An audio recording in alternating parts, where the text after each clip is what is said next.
Hello, everybody, and welcome to our assistive technology webinar, where we're talking about enhancing student learning with software, apps, extensions, and all the good stuff, really. I want to welcome everybody tonight, and I want to introduce you today to one of our fantastic Associate Directors of Education, Catherine Scratch. She's going to be talking about all things assistive technology. We're going to have a conversation, lots of back and forth, and we will have a chance to answer your questions as well. I just want to do a little bit of housekeeping first, just so that you know, we are recording tonight's webinar, and that will be available early next week. We'll send that out, as well as a whole host of resources and really incredible package with all sorts of lists of the different apps and extensions that we're talking about tonight, and where you can find them, how much they are, all the information that you might need. And in other terms of housekeeping, I would love to know a little bit more about you, our attendees tonight. So if you could just throw into the chat the ages of the students that you're thinking of, and that way we can sort of round our conversation around the ages that are here, as well as the broad range of ages that we're going to talk about, which would be school age and even into transitioning into university. All right, so Shoshana says 16 and 18, so we've got some olders. We've got grade 3, 8 years old, 9 years old, and grade 4. Excellent. Who else do we have here? A 12-year-old. Lovely. So I think that you're going to find the information we're going to present tonight and discuss tonight is really for a broad range of ages. And it's applicable to kids who are sort of at the beginning of, let's say, a journey in discovering assistive technology, as well as some helpful and useful tips for kids who have already been using some assistive technology, but may want to broaden their scope as they move on. We've got some more grade 6s, grade 7, and age 5 and 10. Excellent. Okay. So let me start by telling you a little bit about Ruth Rumack's Learning Space. Ruth Rumack's Learning Space. Oh, I'm Ruth Rumack, by the way, if you didn't know that already. Ruth Rumack's Learning Space is a center for academic learning and support in Toronto. We work with a broad range of students, both in ages and in needs. We work with students usually from K until 12, and then that transition into university. And our students have a wide range of needs as well. Some of our students come with particular diagnoses of, let's say, could be dyslexia, dyscalculia, could be ADD, ADHD, could be ASD, MID. We have all of the acronyms. And our teachers are all certified teachers, and they work with our students primarily one-to-one and in small groups as well, providing the really needed one-on-one support that you cannot get in the classroom. Our approach and philosophy is one of multimodal and multisensory interaction, and we really try and make our lessons as fun and engaging as possible, and involve the student in their own learning process, making sure that they are reflecting on what they're doing and learning as they go along. So more about Ruth Rumack's Learning Space as we can round the evening out with that. At this point, I would like to let you know that we're going to go through many different assistive technologies this evening, as well as have some time for questions. So for those of you who have sent your questions in ahead of time, thank you. We love to get our questions ahead of time, and we will be answering those as we go through the presentation, and then we'll also leave some time at the end so that we can answer questions through the chat. All right, Catherine, are you there? I am here, yes. There she is. I want to welcome Catherine.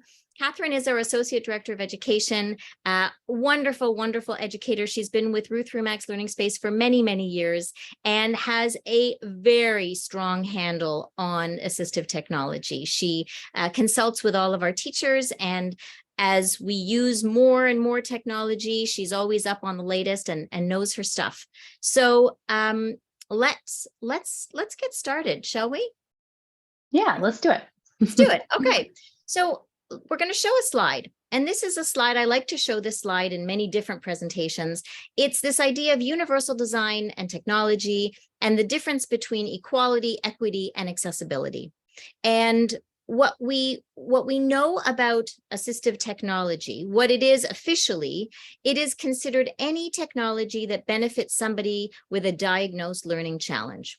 But what we know about universal design is that what is generally good for one person is probably good for many people. And whether you have a labeled diagnosis, an official diagnosis or not, some of this technology can be very helpful to show what you know and to get your ideas out there.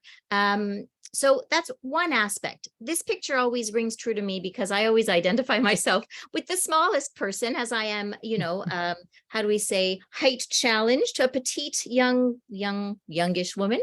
And I know Catherine's laughing, but this picture really resonates with me because it's not about giving everybody the same tool.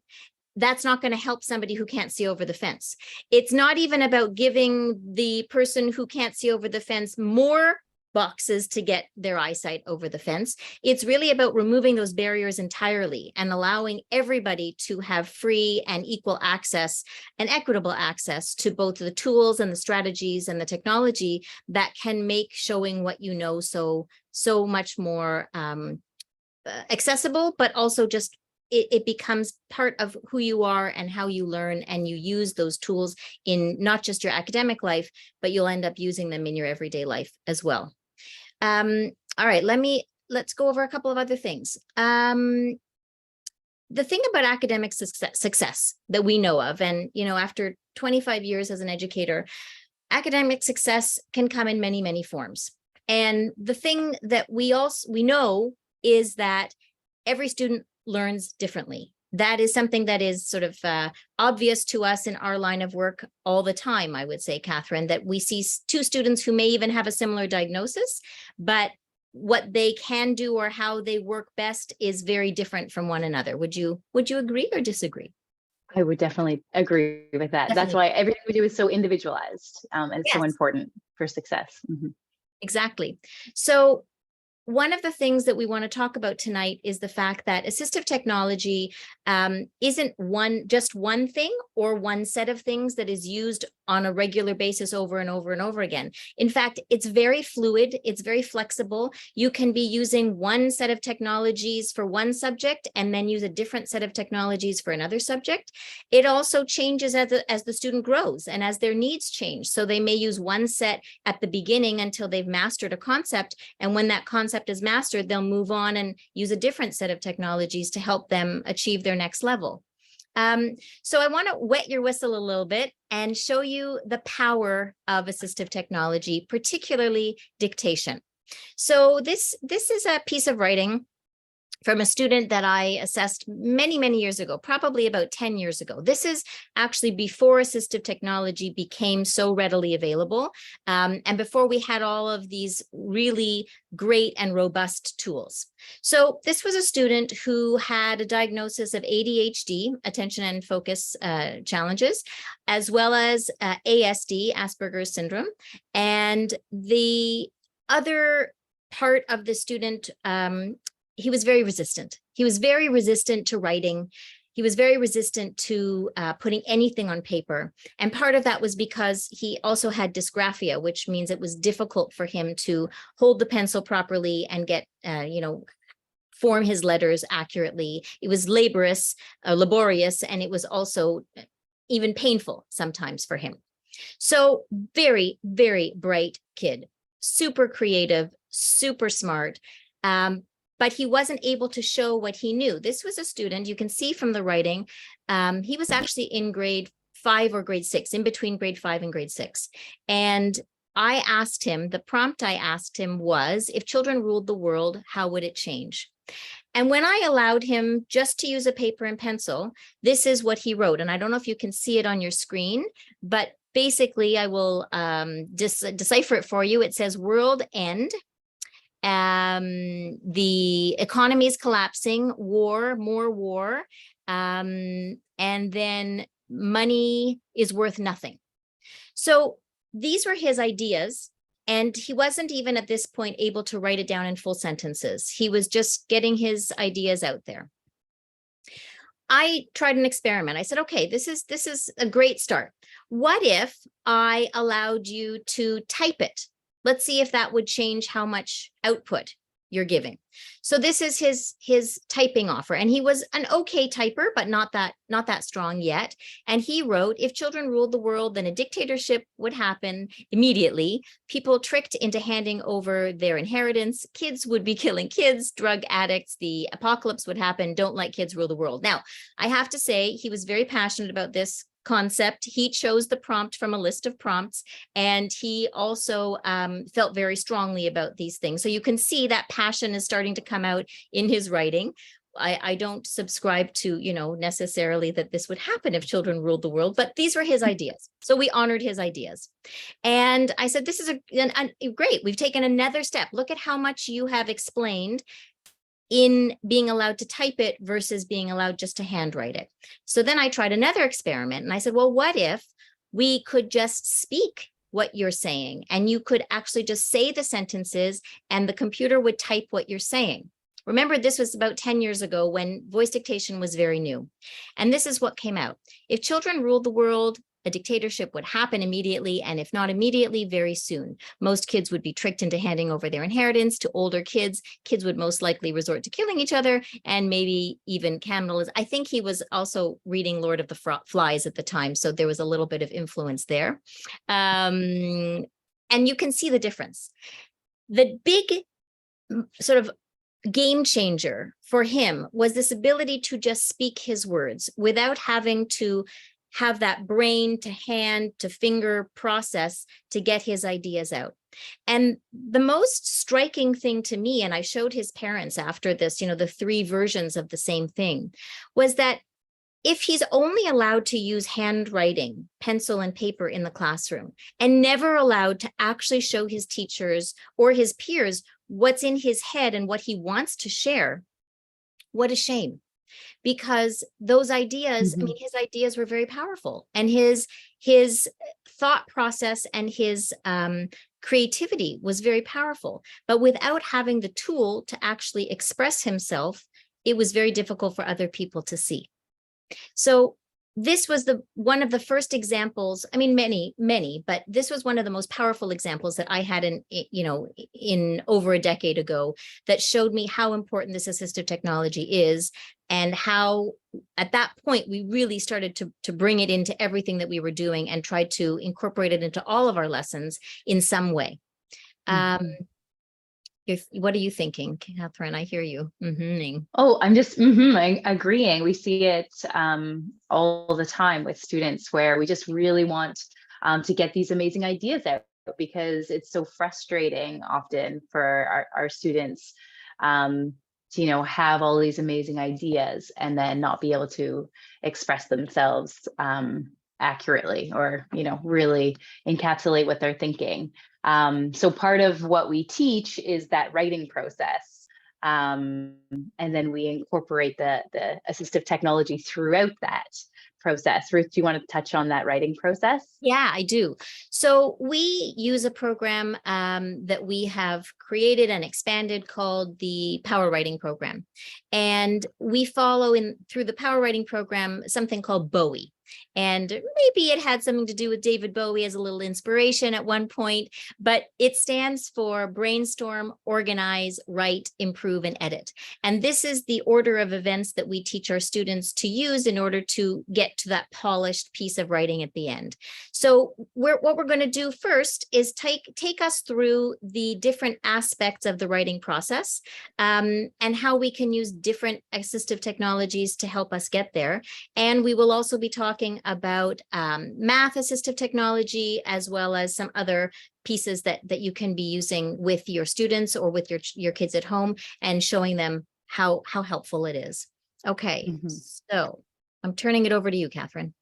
Okay, yes. So the pre-writing part of the writing process is a very important stage. It's a stage where a lot of students, they tend to avoid it. They want to just jump right into their writing. They don't want to take that time to, really analyze all of their ideas that they have. But mind mapping has been shown to increase a lot of creativity, and it makes difficult concepts easier to understand. It's so, so important. So we use a couple of really great tools to help students with this process, or with this stage of the process, so that it doesn't feel, like pulling teeth. So we have two programs that we love. And I know Ruth really loves this one too, Inspiration. Love it. Love it. And so what's really cool, a Mac program only. So that's its big drawback. Although you can access it online, but it's really wonderful on the iPad. And it's very visual. It's really tactile. It's very easy to use. It's really, I'm actually going to ship. it's intuitive. That's the word I would use. Yes. Even for me, it takes a while to figure things out, but it was intuitive even to me. That's right. Yeah. And so that's what we want with our students as well, right? We want it to be very easy for them to pick up. We don't want it to have to be a very long process where they have to really battle with the technology. We want it to really click with them, and it usually does. I would love to share, Ruth, are you okay if I share this quick video with everybody so they can see the really cool transition between mind map and then outline view? Okay.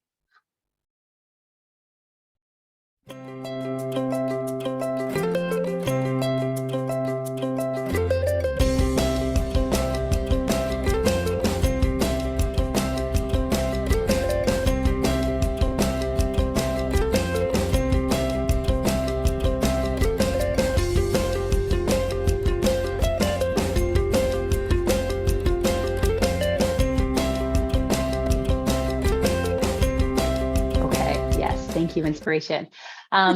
So what was very cool about that, and I hope everybody could kind of take out that all in, I know it kind of goes fast, but it goes from, with a click of a button, between this beautiful mind map to, oh, sorry, 1 second, I meant to go to this slide. It's technology, The one that's not showing up. It goes to an outline view. So for our students, this shows kind of a very, very big brainstorm. What I like to do with my students is we use this as our organizer. So we have, the big idea in the middle, all these ideas, and then we kind of, we can organize our ideas in the outline and get rid of ideas as we need to. During the pandemic, we had to make some adjustments because Inspiration is really, really great in person. It's really tactile, it's wonderful, but it has a drawback online where 2 people cannot be in the same mind map. And so it was very important for us to be able to support our students simultaneously. So we wanted to be able to work with our students. So we pivoted to Mindomo, which has actually been picked up also by the TDSB. So all students in the TDSB have access to Mindomo, which is wonderful. It has many, many, many of the same features as Inspiration and some more. And yes, you can be very creative. You can change, you can add pictures, you can, have a wide variety of ideas. And then again, with a click of a button, it turns all of those ideas into an outline. And that's what's so important, is that we can take 2 steps of the writing process, the brainstorming and the organization, and we can condense it into one. So that means that there's no rewriting of your ideas. There's no copying down, doing all of those things that is really challenging for students who find it difficult to put pen to paper. Or also, I'm going to jump in because they can also be used with voice typing as well. So they don't even have to be typing. We can use a text box and use the voice typing to eliminate even that aspect of challenge. Exactly. Yeah. And so if we can take away these barriers, students can really, they really rise to the occasion. They really do follow, show their best work and follow the writing process, when we can make it easier for them, because otherwise it would be very challenging. So those 2 pieces of tech very important for those first two stages. And Ruth, do you want to, because you had already just mentioned dictation, do you want to talk a little bit more about dictation in general, and then I can talk about the specific technology I would love that we to. use. Dictation is totally my favorite. And as soon as the dictation, I could get dictation on my phone. Oh my gosh, I was just overjoyed at not having to type with my very awkward fingers on the tiny little screen. So there are a few things that come to mind when I talk to parents about dictation. And for most students who may be good candidates for dictation, parents are concerned that if I let my kid voice type everything, they're never going to learn to write. They're never going to learn to either print. I mean, cursive is almost a dinosaur at this age. Although we still teach cursive, I want you to know we do a lot of cursive teaching because there's a lot of brain research that says that those connected letters actually help memory. But that's another webinar. You'll have to come back and talk about that another day. But a lot of parents are really hesitant because they're afraid that if they use this as, and I say in quotes, a crutch, that their children will not develop the fine motor skills or develop them any further than they already have. I would say to that, don't worry, because the way that we use dictation in our everyday lives is, sometimes it's quick. Sometimes we're just dictating a text. Sometimes we're dictating a whole paragraph. Sometimes we're dictating a much longer story.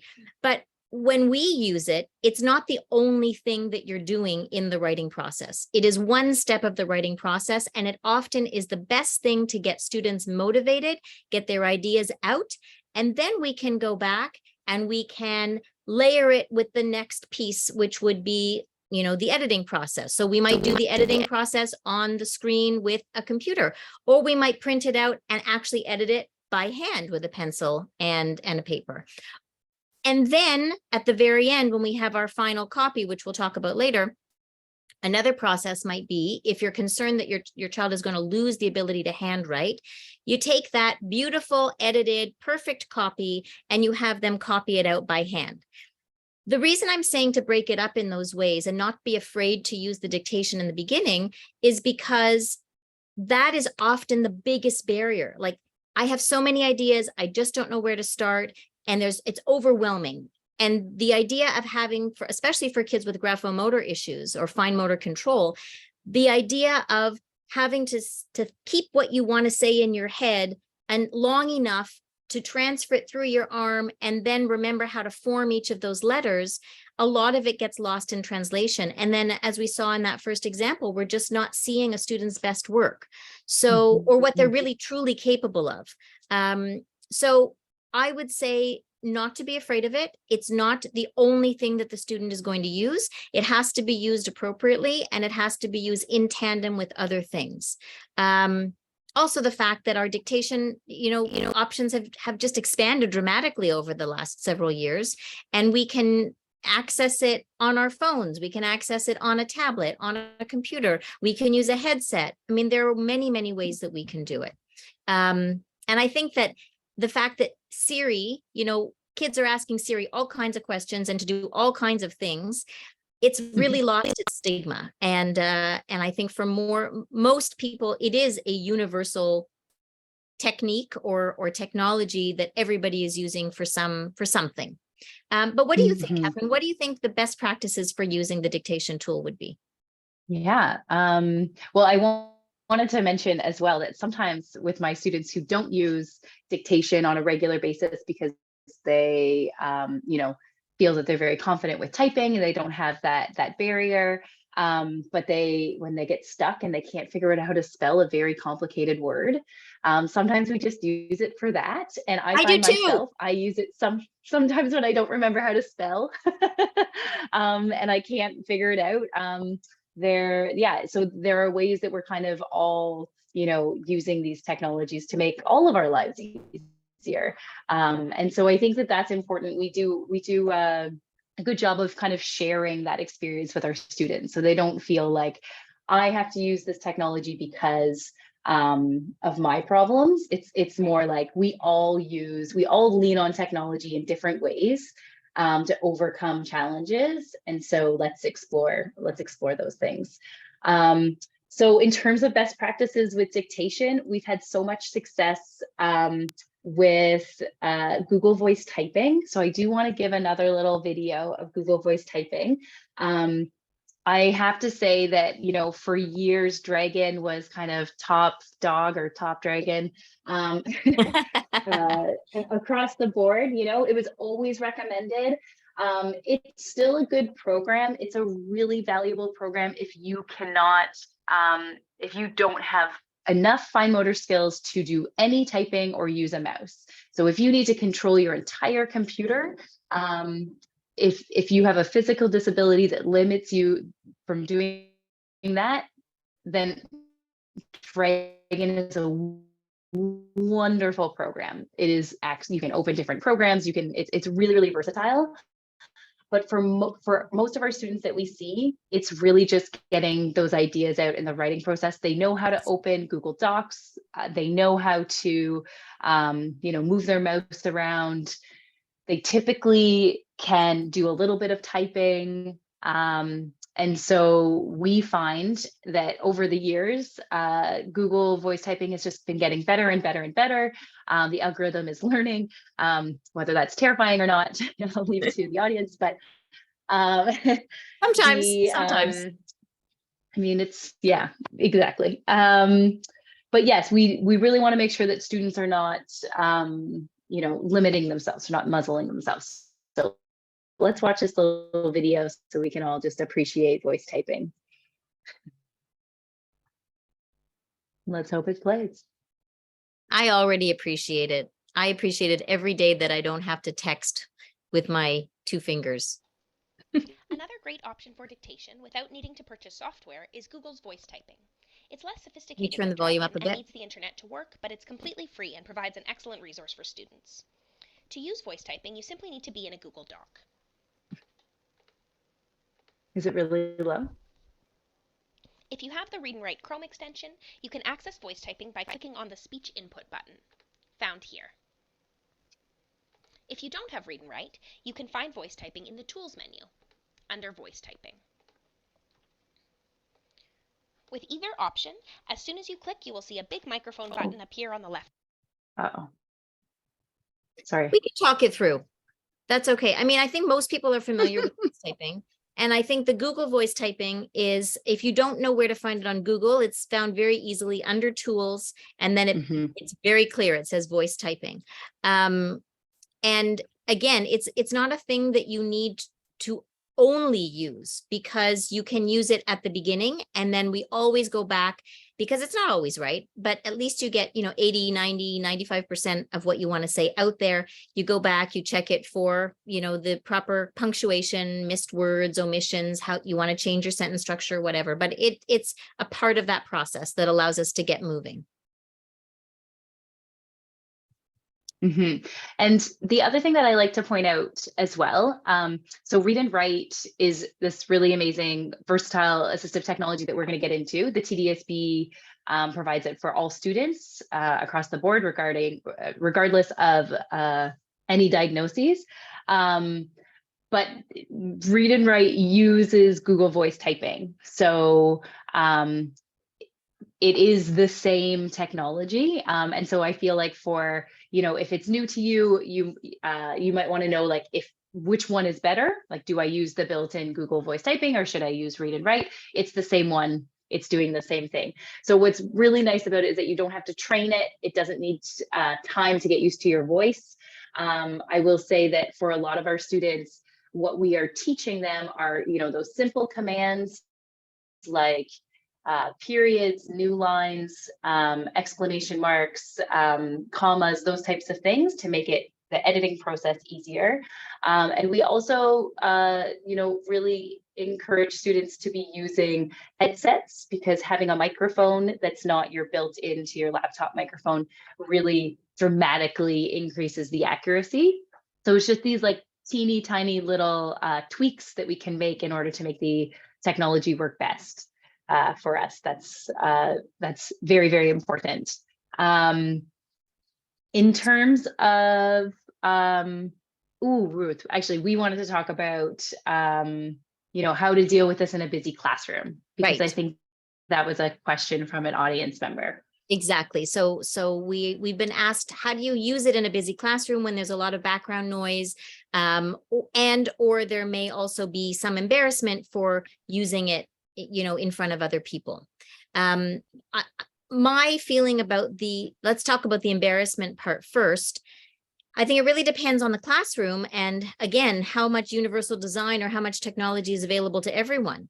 Throughout the TDSB, you've got iPads or tablets for almost all the kids. And I mean, there's a classroom set of tablets for every class. So at some point during the day or every few days, there is a tablet that's going to be brought out and the kids are going to be doing something on it.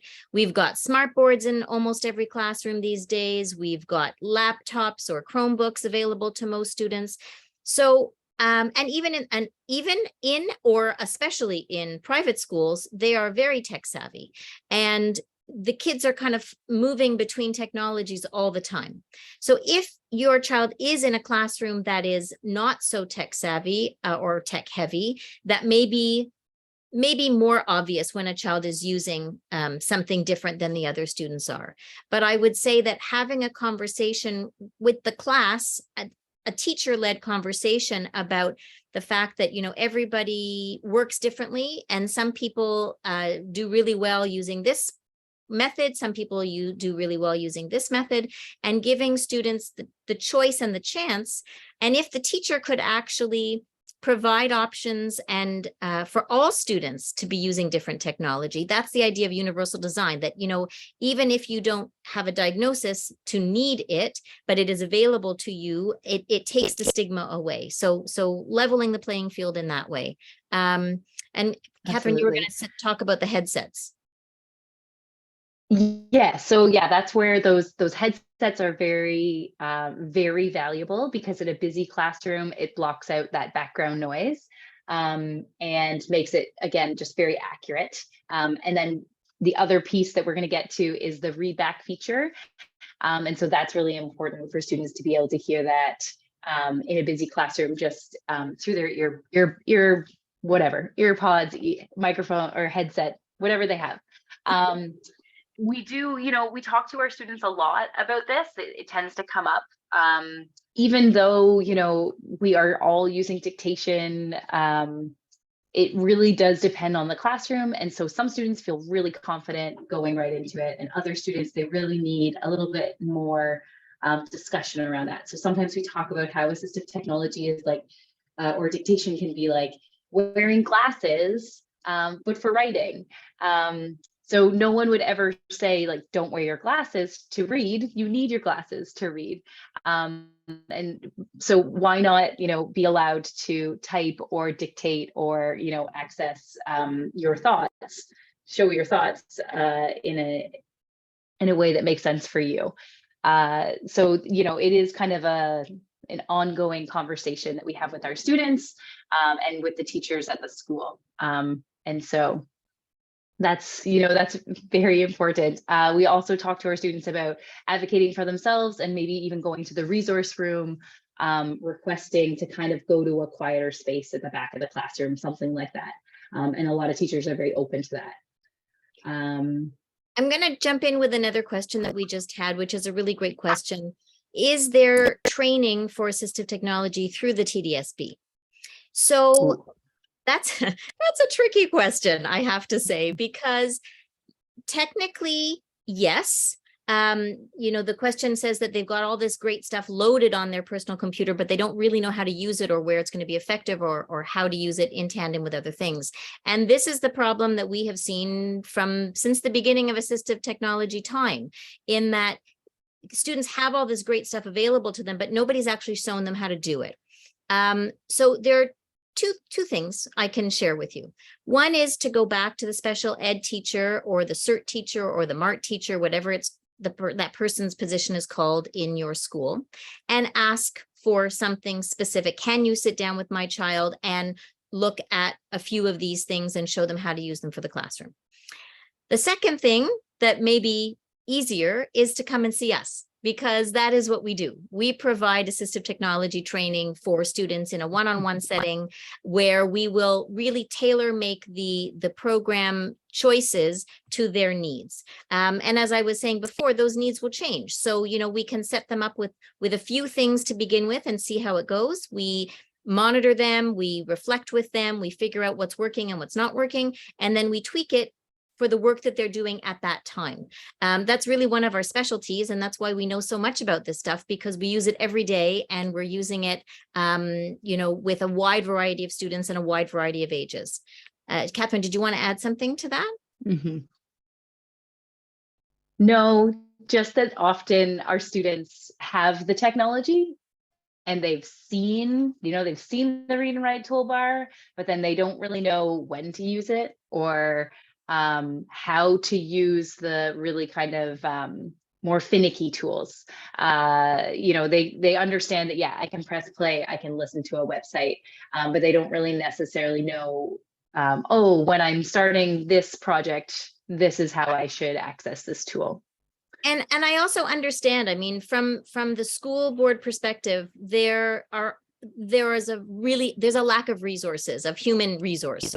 And they're dealing with, the special ed teachers are dealing with so much, especially having all the students integrated back into classrooms and keeping up with the students' needs in the moment, that it's very difficult to find that time to do the training. So if you're interested, we just put in a link for more information about our assistive technology programs.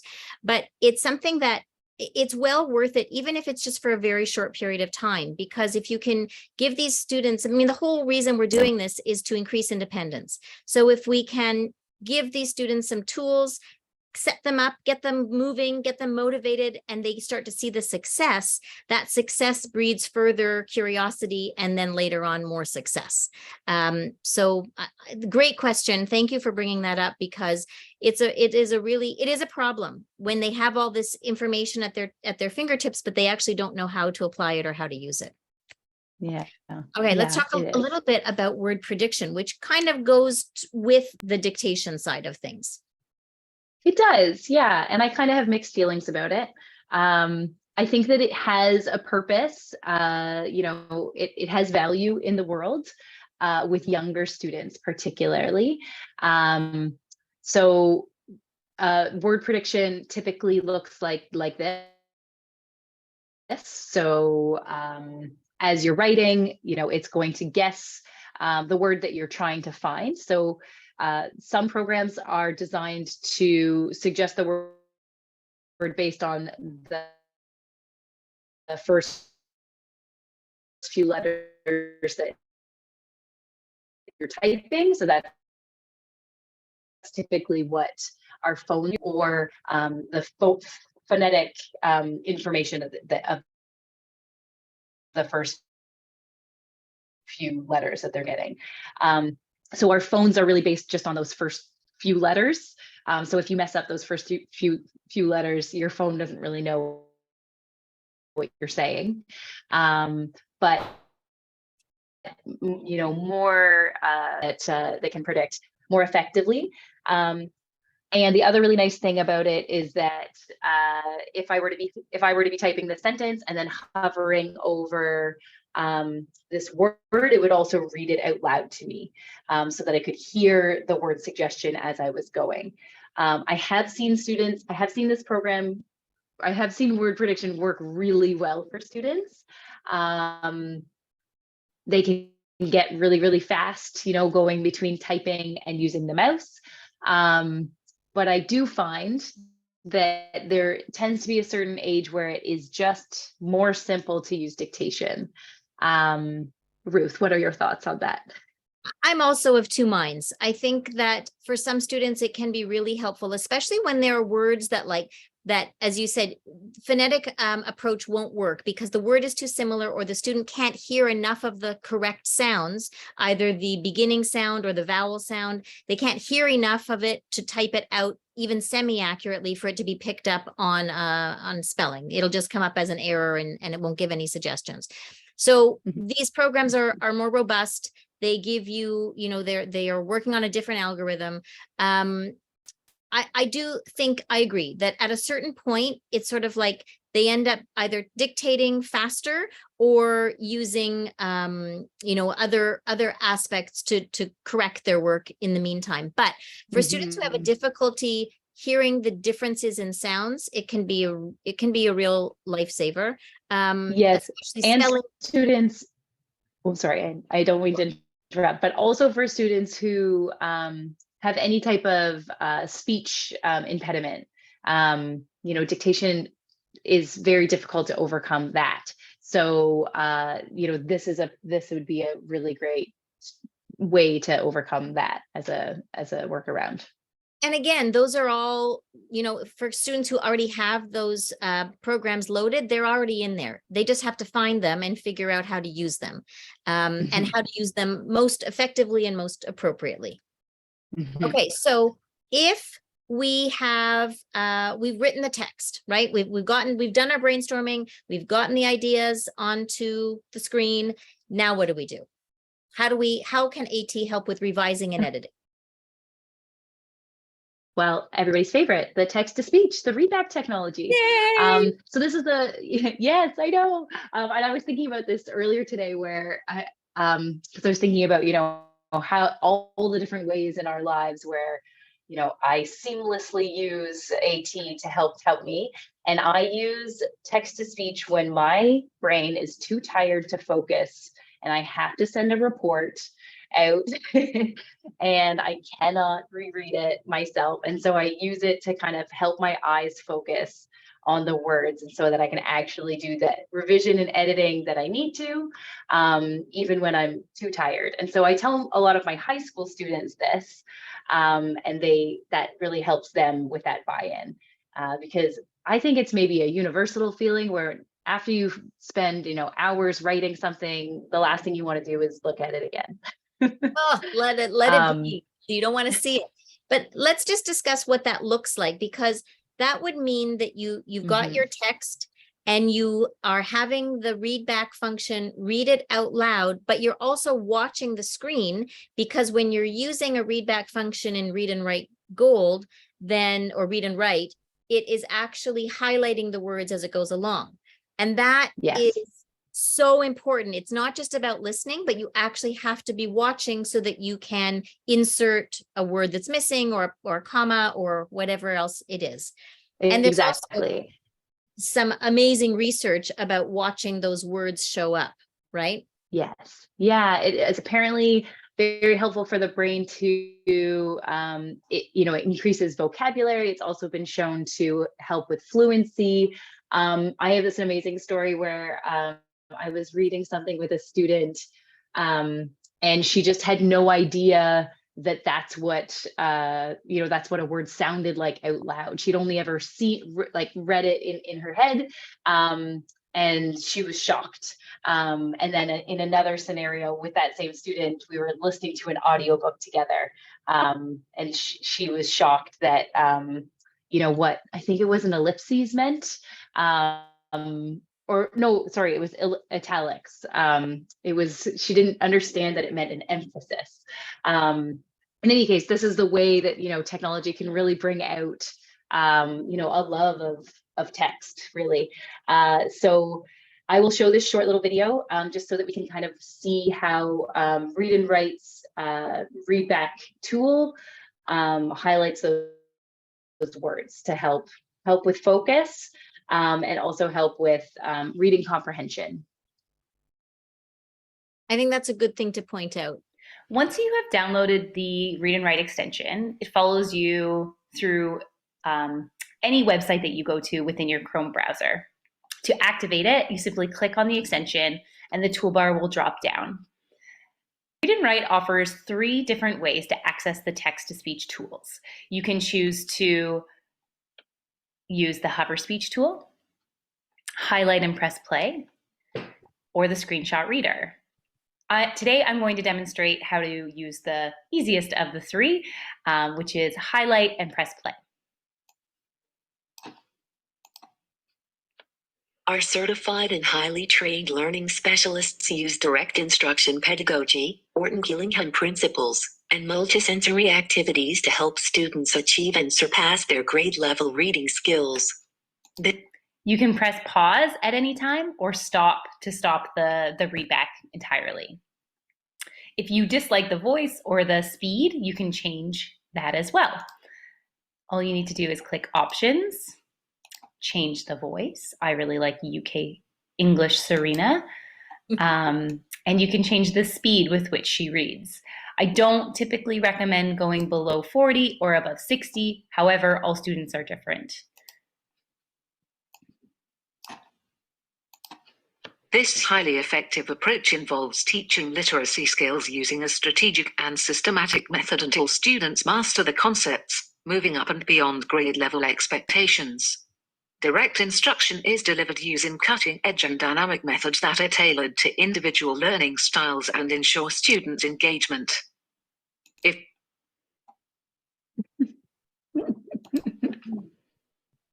I love it. Okay. I think it's, you know, after using this, we've been using this type of technology from its inception, really, and we've watched it grow and watched it become more detailed, more user-friendly, more intuitive. And the number of students that we've seen benefit from this type of thing, it's much different than just listening to an audiobook or listening to a podcast, let's say, just listening. When you're watching it on the screen and you can see those words highlighted as you move along, I mean, the research is there, but I've seen it myself, how it changes a student's engagement with the material. And then, as we've been saying, there are so many other things that you can do with that material once you have had it read to you, in order to use it and to become even more engaged with the subject. Absolutely. And so that's often why we, sometimes when we're working with our students with dyslexia, for example, especially around that kind of middle school area, as students are shifting from the learning to read grades to the reading to learn grades, we want to still work on, that reading remediation. It's so important. So we're still giving, learning how to read. However, we want to kind of unlock their ability to access more complicated ideas and more complicated knowledge, because those are the expectations, and the passages become longer, and the ideas become more challenging. And we know that a student with any print-based learning disability, while they're reading, it takes so much of their brain just to decode the words that often the reading comprehension piece suffers. And so by listening to it and following along, they can really truly understand the material. And so we just always see, students feel so empowered by this, because, they don't have to sit with someone to read it out loud to them. They can do this for themselves, which is, a step towards independence, which everybody feels great about. And what kinds of things can they read? So we're showing things that might be on a PDF, but what else can they read using this reader? So what's great about Read and Write, it's the toolbar. It follows you anywhere you are in Chrome. So this is a website. It can also read EPUB files and PDFs. And so I think we had chatted yesterday about some challenges with PDFs, because PDFs are not always so easy to access with technology, in that they are usually, the computer just assumes that it is a picture, so it can't read any of the words. And so I kind of want to share with everybody the tool that Read and Write has in order to access PDFs. So I have a student that I'm currently working with, and he is an amazing teacher. Kudos to his teacher for posting so many things on his Google Classroom. All of the notes are uploaded. It's all very well organized. And however, so my student has difficult time reading. And so he can't, select this text in order to access it. And there are many words that he really struggles to decode. It is not what is highlighted here. This is just what the teacher posted. So what I did with my student is explain, how he can access this PDF. So there is a couple steps. So he needed to download this and then put it into his Google Drive so that he could use his read and write toolbar. But this screenshot reader tool is really simple to use once you do that little step where you can select the text. It needs to think for a little bit because it's taking all these words, all these things that look like pictures. According to a study by the World Bank, there are 4 countries with cities most at risk of rising sea levels. So I won't let us sit through some, human geography, but it's really a great way for him to be able to access these handouts, these PDFs that aren't, for a lot of students who don't have this training, wouldn't realize that they actually could use technology in order to read this. So I did want to highlight this tool, the screenshot reader, because I really think it's very powerful. Ruth, did you have a question or? No, I think that's another, the technology is still developing. And so some of it has become much more seamless than it was before. Some of it is still a little bit clunky where you have to take something from one place and put it to another. But our experience is that when a student figures out a system that works for them, it becomes seamless for them. And they start to manipulate all of the different aspects. They can toggle between dictation and read back and highlighting and word prediction. And it's like, whoosh, they're just doing this beautiful little dance. And you would think when you look at them, it's like, oh my gosh, 5 weeks ago, a month ago, you were really adamant that you weren't ever going to use assistive technology. And now you're scatting and bebopping and doing all of these pieces all at the same time. And it's becoming just part of how you do your studying, or you do your, you working on your study skills.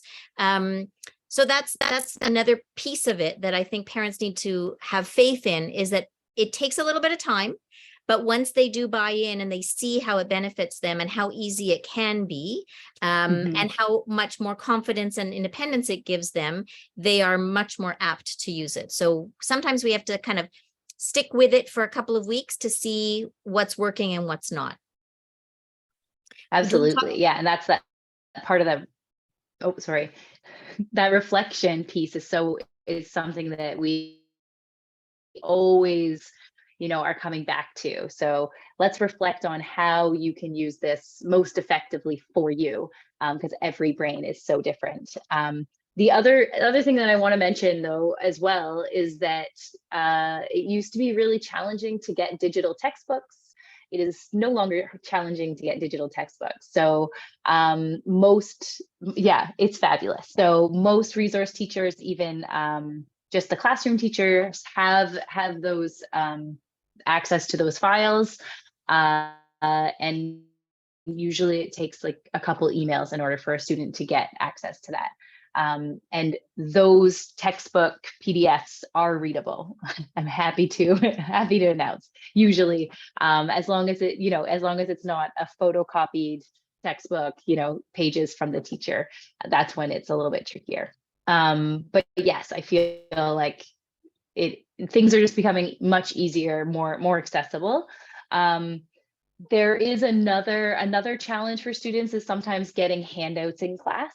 And for our middle school and even junior students, when they get a handout, we work with them to figure out what technologies they need to have at their fingertips in order to access those handouts. And so there are really great programs.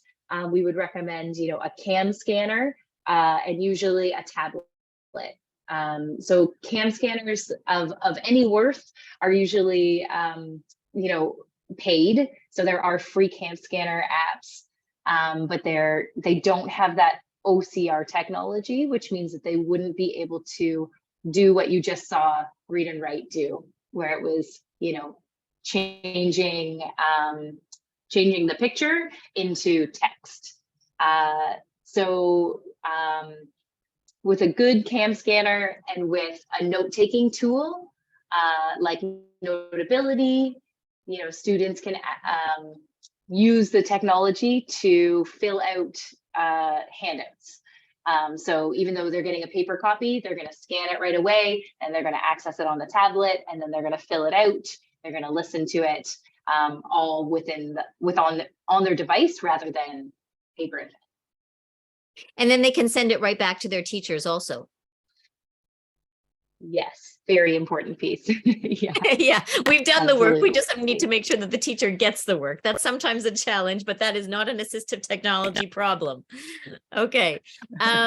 So just so that you know that the OCR is an optical character recognition technology. So that, as Catherine was saying, that's the ability to take what could be seen as a picture and actually note that it is characters that turn into words that have meaning. All right, I'm going to talk quickly about the audiobooks. And, you know, audiobooks, again, are something that is now so prevalent. It's everywhere. You can get them on your tablets and your phones and download all kinds of things, and Audible and all kinds of awesome places. But what we used to use them for, and when they were much harder to get, was it's really an incredible way for a struggling reader to learn how to follow the text. Again, watching the book, looking at a book, and listening to the audio portion of that book at the same time. And we recommend that that if it's not a digital copy of the book, that the words are coming up and they're being highlighted, then at the very least, the student should have the paper copy book and be listening and following along with their eyes, so that they can, again, see those words, see how they're pronounced versus the spelling, and then making annotations either physically or using a digital copy. And that way they're using all of the senses. It's multimodal, it's multisensory, and they're getting all of the pieces to reinforce that fluency at the same time, and being able to access all of the text independently, at text that would be at their potential cognitive level, but not necessarily at their reading grade level. And that's really important because, as we were saying before, so many of our students are so bright and they're so creative and they are so thirsty for, you know, text that they can read even when their reading level is below their peers. And that's been a real game changer, is having kids have access to the books that their peers are reading. I remember one student who was probably in grade 4 or grade 5, who was reading at about a grade 2 level, very verbal, very, very bright, and very high vocabulary, oral vocabulary, but her reading level was very low. And the first time that she listened to all her friends were reading Percy Jackson, and we were able to find the Percy Jackson on an audio file. And she read it for the first time. And like that night, the next day, the mother called me and she said, I never thought I would have to tell my child to stop reading at midnight because, you know, she had to go to bed. And then the next day when she came in, she was super excited because she could talk about what was happening in the book with all the other kids that were also reading the same book. And I mean, brought tears to our eyes. Sweet. It was beautiful, really beautiful. So what else do we want to say here about audiobooks? Let's talk a little bit about how people can access audiobooks and where they go. Oh, Catherine, is Catherine frozen? Yeah, I really wanted to plug the Libby app for the Toronto Public Library. Oh, I think it's me. Okay. I can hear you now. You're good. Okay. I really wanted to plug the Libby app for the Toronto Public Library because they have an amazing selection of ebooks. If you're interested, or audiobooks, and you don't really even have to worry about returning. I mean, they got rid of their late fees anyway, but you don't have to worry about returning it at a certain time. It just disappears from your digital library after the 2 weeks is over, and it remembers where you were. I use it for myself. I use it with my students. It's just fabulous, and just like a really great range. But there's also Sela and there's Arrow, which are it for students who need much more specific access, much more specific texts. So something like, They're more for the I guess technical books, I maybe think. university textbooks, those types of things, and for other types of print disabilities. So those are services for students who aren't able to find what they can via Libby or Audible, or those more accessible, like mundane ones. And then we've got the I'm lit. cutting it out. Sorry about that. Yeah, so there's some really great options on Lit2Go, and there's free audiobooks and PDF versions of classic texts, which is very nice for a lot of students who need to find that. All right, I'm going to push us along. Am I cutting in and out, Ruth? A little bit, but I'm going to push us along a little bit too, because I know we're running out of time, and I want to make sure we get to a few of these other things. Keep in mind that we will be sending out a wonderful, beautiful handout that gives you it's 4 pages worth of notes and where to find all of the things that we're talking about here, and even some that we haven't talked about yet. So hold on, stay tuned for that. Let's talk about the highlighting tool when we're talking about research, because this for the older students is again a real game changer of how to gather all of the information from what you're reading. Yeah, so we love using these research tools. They make the research process very streamlined, and you never ever lose your source. So many of our students, when you ask, oh, where did you find that wonderful quotation? They have no idea. And so this is a really great way to kind of avoid that. I will play this quick video. The highlighters in Read and Write are a fabulous way for students to stay organized while completing research. We often suggest that students choose a color for each idea that they may have or are trying to prove. As they go through the article, they can highlight based on those colors. And I'll show you how it's done. So first, we the text that we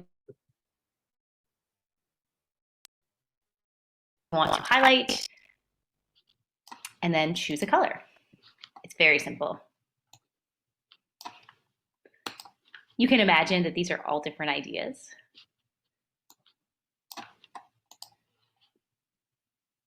And lastly, I'm going to do this one green again, so you can see what happens when I collect them. So the collect highlighting tool is right here, and you simply click on it, and you can choose to sort the highlights by color or position. I'm going to do color today.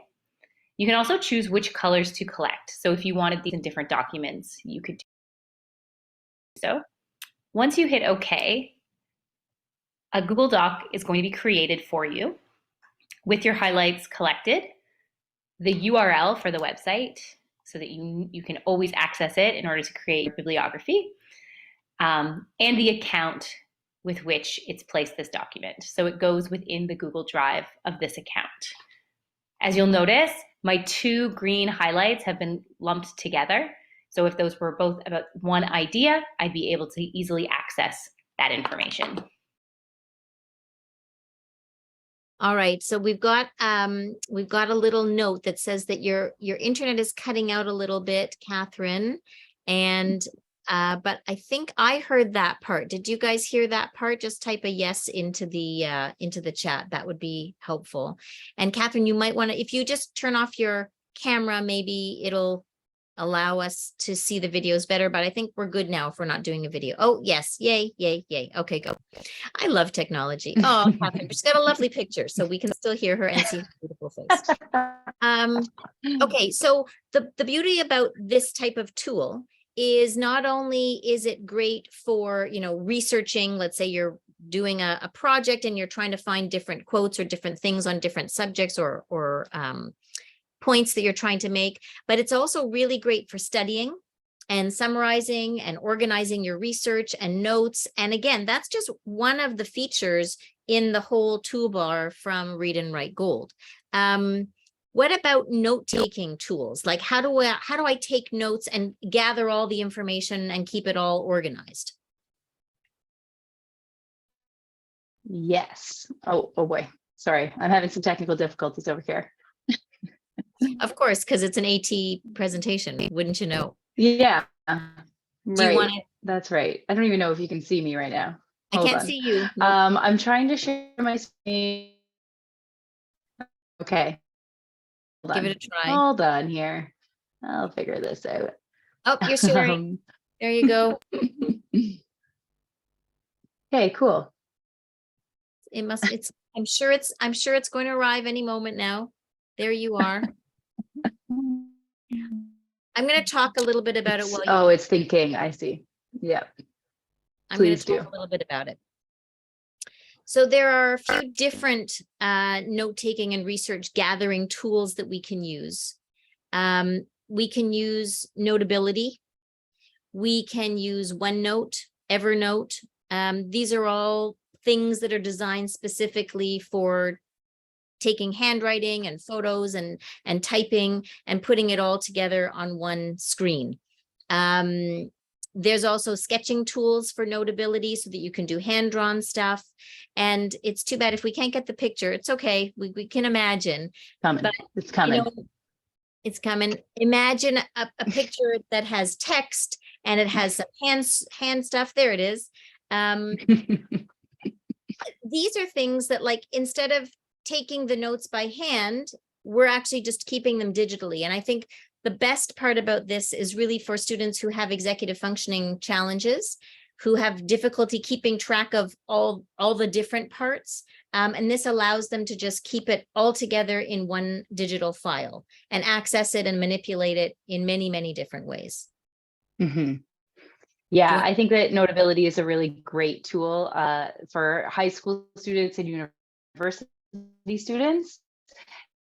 It's got a ton of really great ways. I think that a way that I really like using it with my university students is because professors often have the lecture slides before the lecture.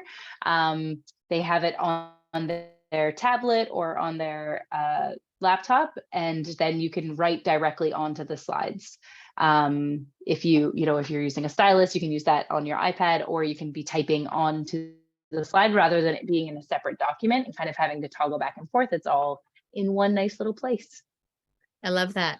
And we also want to mention LiveScribe, which is an interesting thing. It's a smart pen where it's this pen that it has a recorder on it. You can record the notes. You use it on special dot paper, and it will tell you where, you can upload the audio file, and it syncs with what you've written on that special paper. So you can go back to very specific places. If you're not great at note taking, in detail, you can make symbols or use numbers or jot notes and then upload it and then go back and look at the notes. I know, Catherine, we had a discussion about is it as helpful as we think it is? And I think it, again, depends on the situation, but you can share your thoughts.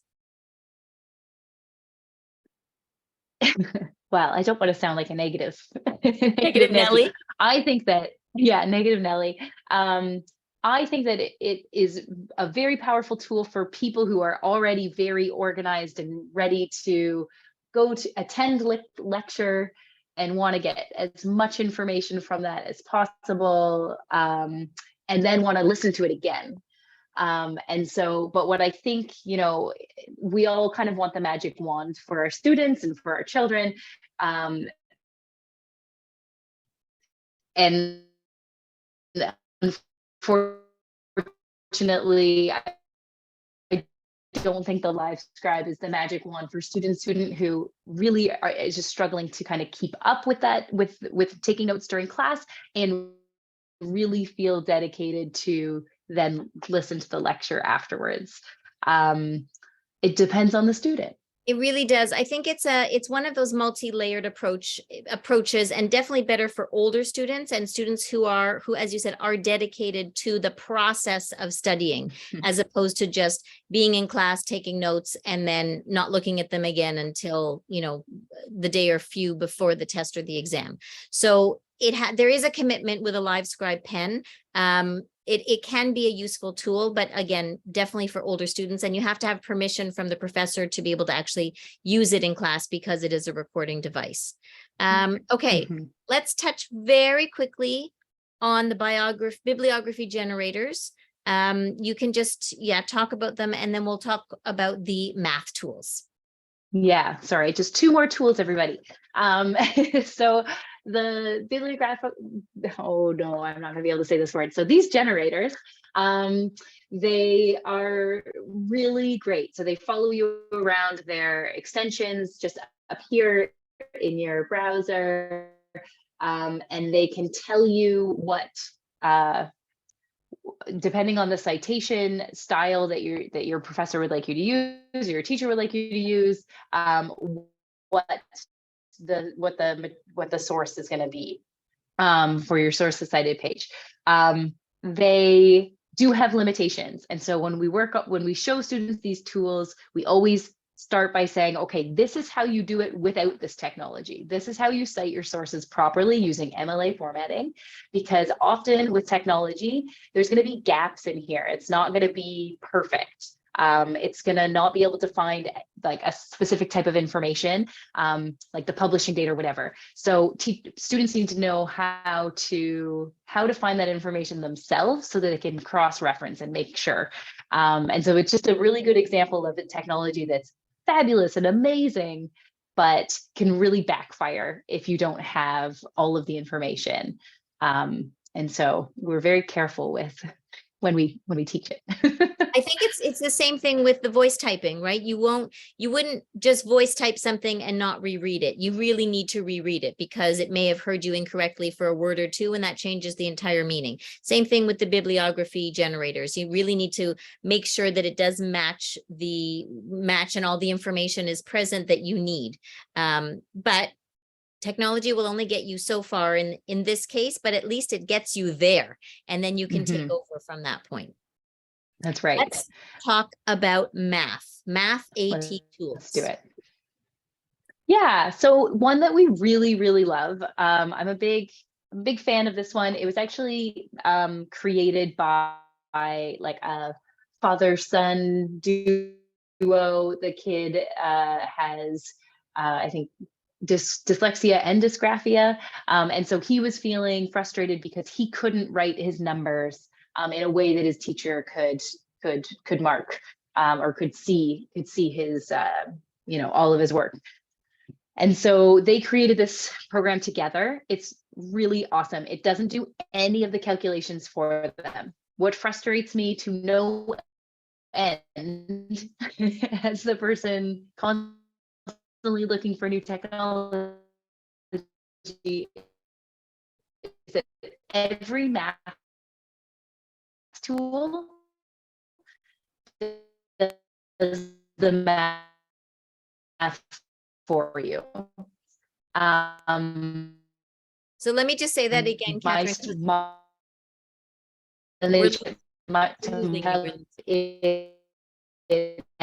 And it calculates.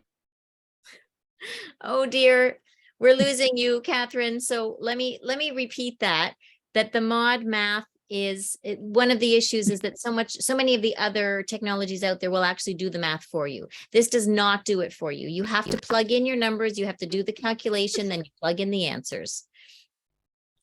And are you back? I know this is tricky.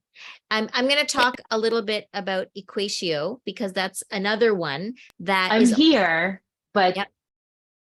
Can we hear you now? I am back, but I don't know if you can hear me. Okay, now I can. Go for it. Okay. Talk about equatio. Yes. So I tried to talk about, I don't know if you can still hear me. Sorry. Yes, Sorry, Ruth. that's okay. Um, in any case, what we love about Mod Math is that it helps students line up their math work digitally so that they can do that more complicated math where they do need to, be using a lot of different, my internet connection is unstable. I'm going Can to you take hear over. me? I can hear you, but all? I'm going to take over for a little bit if you can. Caroline, maybe you can just text poor Catherine and let her know Mhm. if you can get your stability back. But the other side of it is equatio, and equatio is part of text help. It's under the text help umbrella, which is where the read and write is from. And it allows you to create mathematical equations, formulas. As a teacher, the teacher can actually create quizzes and do all sorts of things within equatio and send it directly to the kids, and then they can do their work digitally. This particular program really started to blossom through the pandemic when teachers realized that they couldn't do the distance math. That was really a barrier. So we found, so Text Help found ways of making that easier to be able to share math speak and formulas and make that back and forth of math work easier. And that's also part of your TDSB access. So if you have read and write, you most likely have equatio as well. Okay, I am going to jump ahead to a couple of other questions that parents had that they sent in earlier, and then I'm going to open up the question period. So if you have a question, oh, Catherine is sharing some math tools. You can take a look on the board. If you have questions, put them in the chat and I will answer them. But one question that we did get, which is, let's see, what tech can help accommodate a child transitioning from high school to university? So even though a lot of what we've talked about sounds like it's for maybe, primary to junior to middle school, actually a lot of these same programs can be used at the university level. So that is another thing that we found. There was a real need for students to have a better understanding of how to use the technology and transition. We also have a course for that. So if you have students who are late high school moving into university in the next year or two, we do work one-to-one with our students, and we also do provide some group classes as well at different times during the year. There are some great other apps, things like Stay Focused, Forest, Pomodoro. These are all time management, focus, and organizational apps that help kids stay focused and stay on top of their work and work for periods of time and then take a break. Lots of to-do lists. There are lots of scheduling apps that we would recommend for university students as well. And then the note-taking apps that we were just talking about, like Evernote and Notability. Those are really, really helpful, especially as Catherine was describing, where you can upload your professor's notes. You can write your notes either with a stylus and handwrite them through a tablet, or you can be typing right onto them to add to the notes as you go.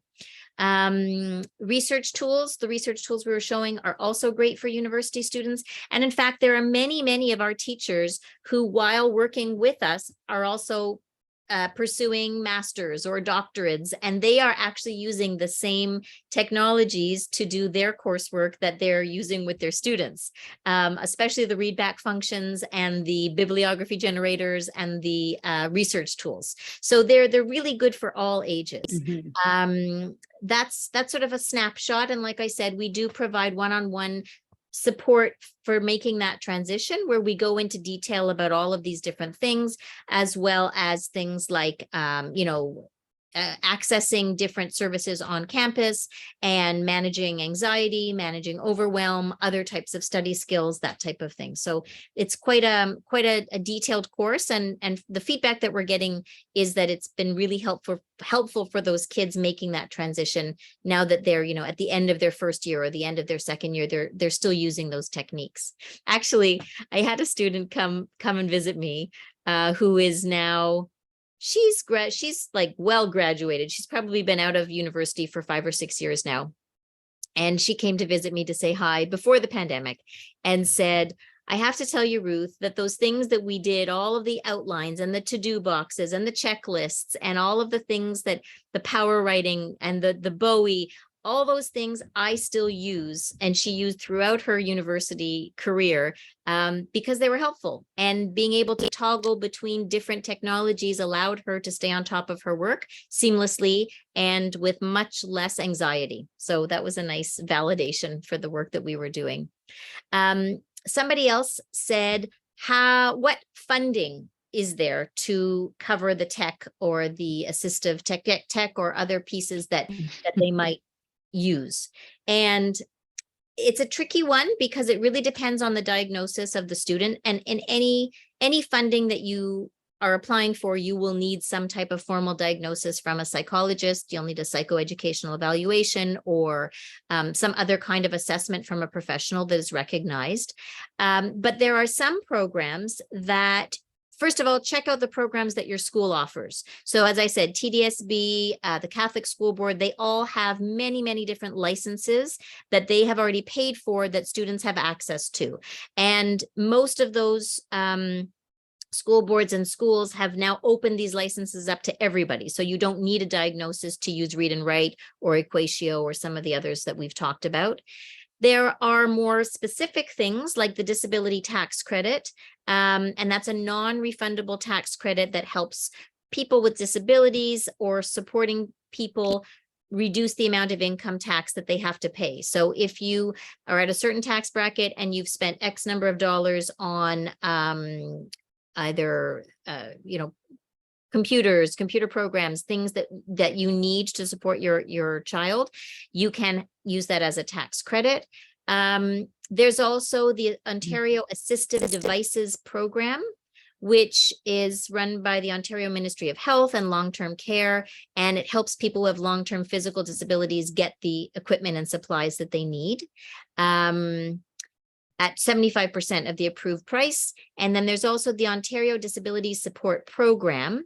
The Ministry of Community and Social Services provides some income and employment supports to eligible Ontario residents who have disabilities. So again, you'd have to really dig through their websites to figure out if it's applicable to you and your kids. But there are certain things that you can use. Our support, for example, our academic support, we provide a disclaimer on all of our receipts if you ask for it. And if you do have a diagnosed learning challenge, or your child does, then our support can be used as a tax write-off as well. So there are different things. Ask your accountant. That's probably the best place to go, and or contact something like the Ontario Learning Disabilities Association, because they'll have more specifics on that. And what other question do we have? Do we have any questions from the audience? Does anybody, anything else? Oh, Catherine has a question. I have a question. No, I just noticed in the question and answer part, so not in the chat, Ruth, but someone asked if we could share the organization apps that we mentioned. So I was just going to put it in the chat right now, but I'll just briefly talk about those organization apps. We chose this time to not go through all of the executive functioning apps that we use, because we do tend to use quite a few, and they're not technically assistive technologies, but they're really great tools to use with students. We use Todoist, we use iCal, we use Stay Google focused. Calendar with tasks, Stay Focused, Forest, Pomodoro apps. So I'm just going to dump some of those names in the chat if you wanted to copy and paste those. And maybe somewhere else. Maybe Caroline, you can also put a link to our last webinar, which was all about executive functions, and you can sift through that. We've got tons and tons of different things that we recommend, but that would be really helpful for anybody who's looking to dive deeper into the executive functioning side of things, because of course I could be sitting here talking all night about all of these different things, but Catherine will probably have to go to bed at some point. Waking up early with little ones. Okay, so let's, if you've got any other questions, put them in the chat or the Q&A. We can look at both. There was another question that we had that asked about a child who's going into grade 3. They're going through their first IEP experience to help provide him with tools in dealing with dyslexia. And initially they were hesitant to include assistive technology to avoid it being a crutch, or having him being labeled as that one in the class. I think we've addressed that through the discussion, which is really that if you want to normalize it in the classroom, your first line of defense is really the classroom teacher, and find out what kind of technology is already used in the classroom, how the students use it, and what are the discussions around how different brains work and how different people learn, and the fact that some people use glasses because it helps them see better. Some people, use a scooter to help them get around more easily. So using the idea that everybody's brain works differently and is wired differently, and that's not a bad thing. That's a good thing, because that allows our world to have a whole bunch of different viewpoints and different creative abilities and different sensibilities. I think it's a conversation that has to start with the whole class and the classroom teacher. And if that classroom teacher isn't willing to do that, then that's the conversation that you have with your own child at home, and really normalizing and equalizing, which is, you may learn this way. I learn this way. These are the things that come easily to you and that you're really amazing at and that you are, super stellar. And these are the things that are more challenging. These are things that I'm really good at, and these are things I'm really bad at. So it's about kind of figuring out how to normalize things without making that child feel centered, that the spotlight is on them all the time. And I know that that's challenging, and some kids are more sensitive to it than others. But I think as a person learns how to use these different tools, they become more confident. And when they're more confident, they'll have more success. And when they have more success, they'll become more confident. So everything kind of works together, but it is a process. And sometimes it takes longer than we would like. We would like to sort of be like, okay, we know this about you now. Now let's get these things into place and off we go. And sometimes as parents, we have to take a step back and breathe and allow our child to breathe and, process the information and recognize that it is a longer term process, and it's not all going to happen all at once. Catherine, is there anything that comes to mind for you? I mean, I think you kind of hit the nail on the head. This is something that comes up a lot for a lot of students. And yeah, I mean, I don't really have much more to add. I think you kind of encapsulated everything. Well done. Thank you. Okay, let's go. Let's put some final thoughts together. Catherine, we were talking about an analogy yesterday, and I can't remember what it is. I can. So we were talking about that using assistive technology does not have to be an all or nothing. It can be, sometimes I want to use, we talked about it as sometimes I want to use chopsticks and sometimes I want to use a spoon, depending on, how quickly I would like to eat that rice. Exactly. And our students can think about using technology this way as well. There are different tools for different contexts. And not one tool will work over all contexts. So that's where the trial and error comes in, and the idea of reflecting on what's working and what's not. And that growth mindset, which is okay, we're not there yet, but we're getting closer, and we're figuring out, when to use voice dictation and when to use some other tool. among other things. So bottom line, we want our students to be successful. We want them to feel confident, and we want them to gain independence. And this may take a short period of time. Some students like really take the assistive technology and they run with it. Other students need a little more coercing or a little more encouragement to get comfortable with it. But the fact that it is so prevalent and so available in so many classrooms these days is just like, wow, it's made our job of trying to convince somebody to use it so much easier. And also the fact that classroom teachers know more about it has made our jobs much easier, because we don't have to teach the teachers how to use it. We still do. We still advocate for our students all the time, and we make suggestions in terms of how something could be used more effectively. But at least we know it's out there and people have heard of it. So that takes a little bit of pressure off. And like I said, it's really about building the layers and figuring out what's working at that moment. That's right. Yes. And thank you so, so much for sharing all of your amazing ideas and your knowledge and your expertise. Zakara says, thank you for this very informative webinar. This was very helpful. I would love to have some feedback from our attendees. If you want to put something in the chat, what you took out of it, one takeaway, even if there was one thing that sticks out for you this evening, that would be helpful. Yes. I always say at the beginning, which I didn't today, that our webinars are kind of like drinking from a fire hose. Like, it's going to be a lot of information rushing out all at once. And you drink up what you can, and then you go back to the replay and you watch it again.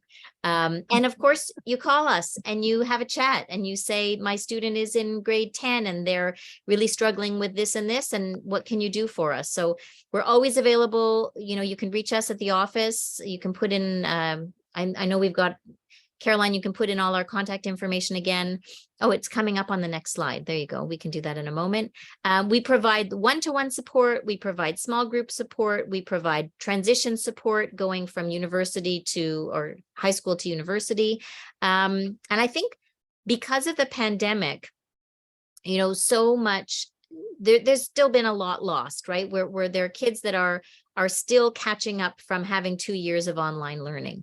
And if there's anything that I wish for students, is that they could find that place where they feel comfortable and they feel supported.